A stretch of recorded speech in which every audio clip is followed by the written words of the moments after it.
Yes. There's some differing accounts of your trip to Bosnia, and I'm wondering if you can clarify.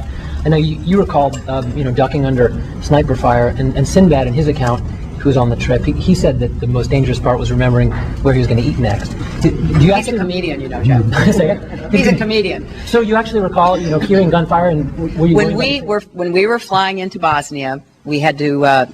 Part of the reason we were in the C-17 is because part of it is armored. I was moved up into the cockpit. Everyone else was told to sit on their bulletproof vests. You recall that? And we came in a evasive maneuver. Those of you who've been on C-17s or C-130s know that one of their great characteristics is that they can take off very quickly and they can maneuver agilely to avoid incoming fire. There was no greeting ceremony, and we basically were told to run to our cars. Now that is what happened. And come here if you want to. I was on that trip, I remember Sinbad. I remember the First Lady. A couple of things.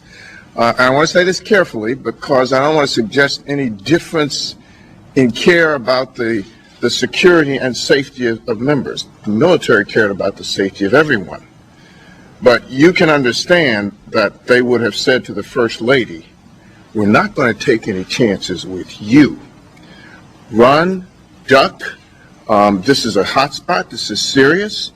I remember and you're right, the C-17 was chosen because, and I think our pilots were actually showing off a little bit, were chosen because they could land on a dime and get off. And that's the key. Land, get off. And get the First Lady and then the rest of us into the armored vehicles. I think the point about Sinbad being a comedian, though quickly said by the senator, is not one to be missed. He's a comedian, and bless his soul, he is a wonderful person. But I don't think you're ever going to get him to say that he was in personal danger that he couldn't handle. Does that mean that there's a difference in the two accounts? No. It was a while back, but I'm the one who has said consistently it was a hot zone, it was a combat zone, and they needed to be very careful with the then First Lady. I'm sorry.